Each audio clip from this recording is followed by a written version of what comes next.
Alright, so this is just going to be a short video on how to defend a room, and I'm going to be taking this room as an example because it combines stairs, windows and doorways all together, and the principles I'm going to be explaining here should be applied to any room that has a point in it or a generator or any sort of valuable target that we are defending either from recapture or enemy capture.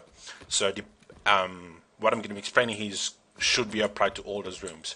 Now, these doorways should be remain clear. Don't stay up here. Don't run across the doorways. If you need to get from this side to the other side, go around.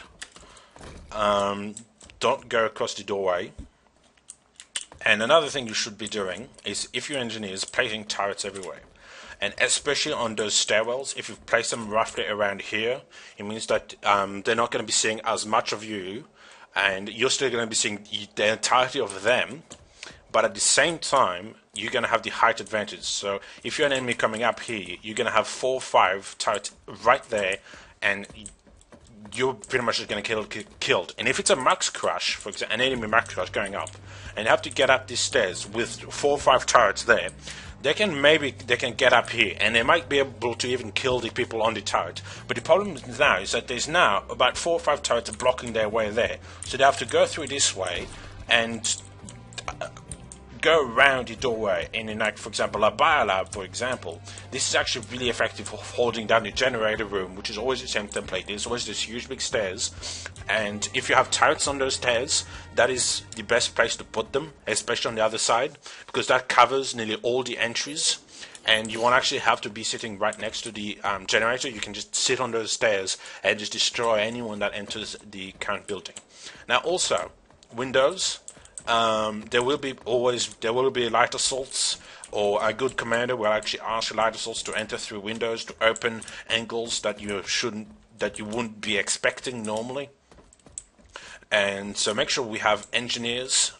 If you're not on the turrets, you cover those doorways and windows that are a bit out of the way or out of the fight, even if it's behind you or that's the main entrance point for reinforcements. Still cover it. There will still be maybe infiltrators or perhaps light assaults that will come through there, and that's the actual, perhaps one of the best ways to actually infiltrate a room is through the back entrance, through the way that isn't the front line. And also medics in this particular fight. If this was a room that was under assault, medics should be around here and maybe even around here, but other than that you shouldn't be getting any closer other than to revive someone. You should be staying as far away from the fight as possible and staying alive. Engineers, you should always be putting your turrets down, even if you're not going to be on it. It just acts as a shield, as a little bit of cover, as an obstacle for the enemy advance. So make sure you get those turrets down, and also put those down ammo packs as well. That's going to be really useful, putting those ammo packs. But other than that, that's really all there is to holding a room, and a lot of it comes through practice and through further training. This is just basics.